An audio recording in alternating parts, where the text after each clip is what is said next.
4월 8일 금요일입니다. 오늘 나누신 말씀은 회심입니다. 회심. 중생 다음에 회심을 말하는데, 회심은 마음을 돌이키는 것을 말하죠. 마음을 돌이킨다. 혹시는 돌이키는 마음, 이렇게 해석할 수 있겠습니다.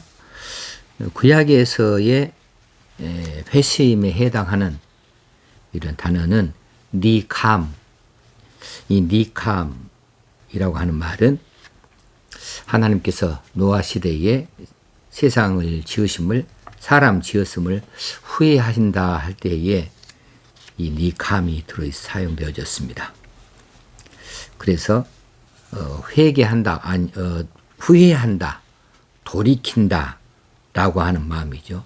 마음을 돌이킨다, 후회한다, 내가 사람 지었음을 후회한다 라때 니캄이니까, 결국은 이 말은 우리 신앙적인 측면에서 회개하고 돌이키는 마음, 혹시는 회개하고 돌이킨다 라고 하는 동사적인 뜻을 갖겠습니다.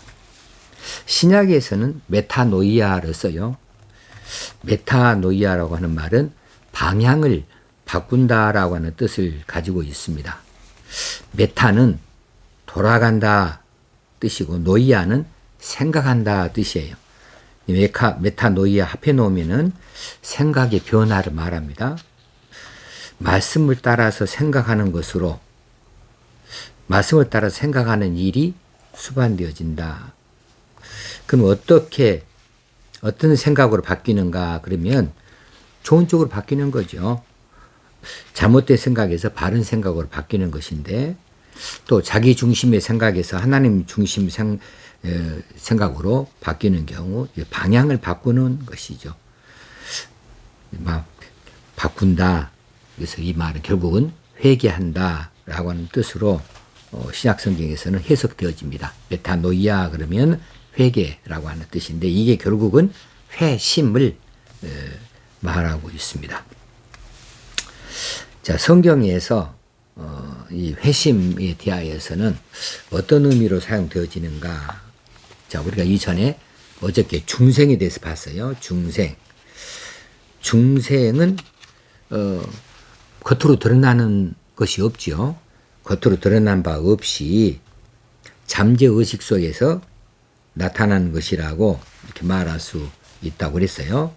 그런데 회심이라고 하는 것은 보여요. 뭔가 변화되어진 모습이 보이는 거죠. 그래서 중생의 결과로서 의식 생활 안에 변화된 모습이 보이는 겁니다. 그래서 회심이라고 하는 것이 중생의 결과로서 의식 생활에 나타나게 되어지는 어떤 변화입니다. 그래서 반드시 회심에는 회개와 신앙을 동반해야 돼요. 회심이란 말 자체를 회개라고 사용해도 좋을 만큼 회심은 회개하고 밀접한 단계이니까, 회심했다, 그러면 회개했다, 그러면 마음을 들였겠다, 그러면 어느 쪽이에요?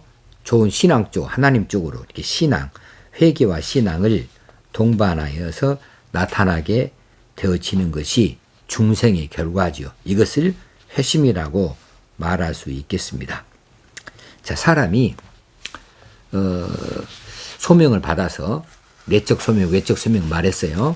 복음을 듣고 자기 마음 안에 예수 그리스도를 영접하고자 하는 그런 소명을 받고, 그 다음에 마음에 믿기로 결단하여 중생되어지는 것이 있는데, 이것은 그 겉으로 드러나는 것이 아니라고 그랬어요.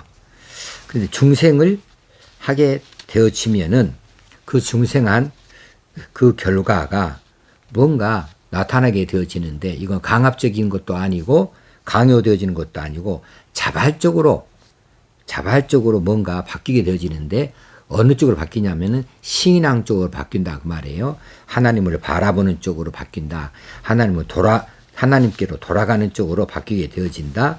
그래서 자기 의식생활 속에서 잘못된 일에 대해서 이제 회개가 일어나게 되어지고, 또 이제 더 적극적인 측면에서 하나님의 말씀에 따라서 헌신적인 삶으로 결과가 나타나게 되어집니다. 그래서 이 중생한 사람이 죄를 지으면은 반드시 회개하게 되어지고 또 새로운 작정, 새로운 삶으로 바뀌어져서 나아가게 되어져야 되는데 이것이 바로 회심이라고 하는 거죠. 이 회심은 그런 의미에서 반복적이에요. 중생은 한 번일 수 있습니다. 그런데 회심은 반복적이에요. 이렇게도 돌이키고 저렇게도 돌이키고 자꾸만 새로운 쪽으로 더 성화되어지는 더 나은 쪽으로 바뀌어져 가게 되어지는 겁니다. 그래서 우리가 신앙생활 할 때에 이 회심이라는 부분을 많이 강조하지 아니할 수가 없어요. 회개라는 것이죠. 그런데 현대 교회에서 신앙생활 가운데 가장 약한 부분이 뭐냐 그러면 제 개인적인 생각으로는 회개예요. 회개가 없어요. 회개가 없고 감정만 있다니까요. 어제도 말씀드렸지만 감정만 있어요. 그래서 뭔가 잘못됐다. 애통해야 합니다. 잘못됐다. 그런데 완전히 돌이킨다. 회심. 그것을 버리고 새로운 것들을 받아들이고 하나님께로 향하고 바뀌어지는 의식구조를 갖고 새로운 삶에 도전을 하고 그것을 행실로 나타난다. 의식생활 속에 나타난다. 라고 하는 것이 별로 안 보인다는 거예요. 그래서 회개 없이 예수를 믿는 이런 그 이상한 신앙생활이 되어버릴 수가 있거든요. 그래서 자주 말씀드립니다마는 우리가 기도할 때 하나님께서 가장 기뻐 받으신 기도는 뭘까? 내가 헌금을 집 팔아서 헌금한다. 이것이 기뻐하실까? 내가 신학교 가서 주의 종이 된다고 하는 것이 기뻐하신 일일까? 아니요. 제일 먼저 중요한 것은 하나님께서 보실 때는 회개입니다. 자기를 비우고 자기를 바꾸어서 하나님, 이 주님 닮아가는 것, 하나님이 원하시는 방향으로 돌이키는 것, 그래서 하나님을 바라보고 하나님 뜻을 받고 그대로 순종하여 나아갈 수 있도록 회개하는 겁니다. 고치는 거죠. 쉽게 말하면. 그래서 이 회개가 하나님 가장 기뻐하시는 일이다. 이렇게 말할 수 있겠어요. 그래서 우리 신앙생활 가운데서 이 회심, 이 회개, 이것을 중요하게 다루지 아니할 수가 없습니다. 자, 이 세례문답을 이제 하게 되어지는 때에 이제 세례를 주기 전에 뭘 제일 먼저 많이 살펴봐야 됩니까? 성경은 몇 권입니까? 창세기부터 계시록까지 한번 나열해 보세요. 성경 목록을 한번 말씀해 보세요. 12제자 이름을 한번 말해 보세요. 바울은 어느 나라 사람입니까? 바울이 어디서 죽었습니까? 등등의 이런 성경 지식을 테스트하는 것이 세례문답이라고 한다면 이건 하나만한 일이에요. 세례문답은 그 사람이 진짜 회개한 흔적이 있는가, 회개한 흔적이 분명한가, 새로운 삶으로 도전이 확실한가가 가장 중요한 일이죠. 그래야 예수 믿는다 할 수 있거든요. 어떤 결단을 가지고 있는가, 이것이 가장 중요한 것인데 그런 것 없이 다른 질문을 하게 되어지는 경우 그것이 회개보다 더 중요할 수가 없다. 앞설 수가 없다. 가장 중요한 것은 회개고 이 회심은 드러나 보이는 거예요. 중생은 안 보이는 거지만 회심은 보이는 거니까 회개했다? 그럼 그 사람 분명히 바뀐 것이 나타나게 되어지죠. 여수의 어시장에 욕쟁이 할머니가 계시는데 이분이 전도받고 예수를 믿게 되어져서 그 다음부터는 욕을 안 한다. 근데 사람들이 볼 때 아이고 할머니 많이 바뀌었네요. 왜 욕을 안 해요? 나는 예수 믿는 사람이야. 욕을 안 해. 뭔가 사람들이 볼 때 바뀐 것이 있어야 되죠. 예수 믿는다 했으면 회개했으면 바뀌어져야 회개가 된 거죠. 완전히 돌아서 버린 것이니까 메타노이아 생각을 바꿔버렸다. 생각을 바꾸어진 생각이다. 그러니까는 예수 믿는다 할 때 회개 없이는 예수 믿는다고 말할 수가 없고 예수 믿는 일 가운데 가장 중요한 것은 우리는 끊임없는 회개가 계속 일어나야 된다. 그래야 성화가 되어지는 거죠. 자, 정말 회개한 사람은 정말 중생한 사람으로서 회개를 했다. 그래서 어떤 변화가 나타났다 할 때에 그 사람의 변화 세 가지를 중요한 변화가 세 가지가 나타나게 되는데 첫째는 생각의 변화예요. 사고방식의 변화지요. 이 사고방식의 변화 이게 바뀌면 두 번째는 이제 자기중심주의에서 하나님 중심으로 이제 생활이 바뀌는 겁니다. 이것이 신앙 생활이죠. 생활이 이전에 죄악된 생활, 세상에 물들어 있는 생활, 세상의 방식들, 또 풍습들 이런 것들을 그대로 따라 했던 것에서 이제는 하나님께서 원하시는 이런 생활로 그런 방법으로 바뀌어져야 되는 거죠. 이런 변화가 있어야 되고요. 세 번째 변화는 감정의 순화. 감정이 순화되어져야 됩니다. 금방 화를 냈던 사람들, 이랬다 저랬다 했다 한 사람들 자꾸 입술로 부정적인 이야기를 하거나 혹시는 남을 헐뜯는 이런 남을 판단하는 비판하고 판단하는 일들 뭐 그렇게 욕을 한다거나 이런 감정이 아니라 이 감정이 순화되어져서 넉넉한 마음을 가지고 부드러운 마음을 가지고 참 사랑의 말을 할 수 있는 사람, 긍정적인 말을 할 수 있는 사람으로서 감정이 순화되어져야 된다라고 하는 겁니다. 이 세 가지입니다. 생각이 변화돼야 되고요. 생활이 자기 중심에서 하나님 중심으로 바뀌어야 되고요.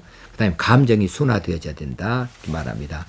자, 이것을 조금 더 쉽게 제 말식으로 바꿔서 말한다면 우리는 정말 중생했다, 회개했다, 하나님 기뻐하신 대로 우리가 나아가기를 바란다 하면은 우리 얼굴이 바뀌어야 됩니다. 얼굴의 표정이 바뀌어야 돼요. 얼굴 표정이 바뀌어야 되고 말이 바뀌어야 돼요. 말은 감정의 순환 가운데 하나가 되겠죠. 말이 바뀌어야 돼요. 말투가 바뀌어야 됩니다.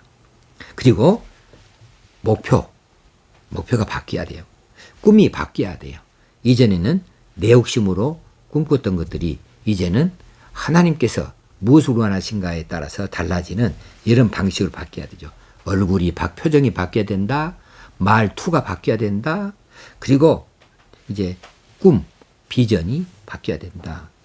생각이 바뀌고 얼굴의 모습이 바뀌어서 묻는 얼굴이 되어지고 말이 바뀌어져서 긍정적인 말도 하고 또 말투가 바뀌어져서 누구든지 부드러운 그 마음을 읽을 수 있도록 바뀌어져야 한다는 사실입니다. 그래서 회개가 중요한 거죠. 자, 회개의 요소는 죄를 끊어버리는 것을 말하는데 지정의가 있습니다. 세 개 요소 가운데 지적인 요소, 생각이 이제 바뀌어서 내가 죄인인 것을 알고 그 죄악된 생각을 알아야 됩니다. 두 번째는 감정적인 요소로서 죄에 대해서 슬퍼해야 되고 내가 죄진 것에 대해서 애통해야 됩니다. 왜냐하면 하나님께서 성령님께서 근심하고 탄심하시고 하나님께 슬퍼하시니까. 마지막 세 번째는 의지적인 요소로서 죄를 끊어버리기로 다시는 그런 일을 하지 않기로 작정하는 것이죠. 결심하고 결단하는 거죠. 이런 것들이 회개의 요소가 되겠습니다. 지정의가 다 포함되어지는 것으로 말씀드릴 수가 있겠습니다. 자, 회개. 아무리 말씀을 드려도 지나치지 않습니다. 회개하는 일. 오늘도 회개하면서 돌아서는 모습으로 하나님을 기쁘시게 하는 우리 하루를 살아가실 수 있기를 바랍니다. 감사합니다.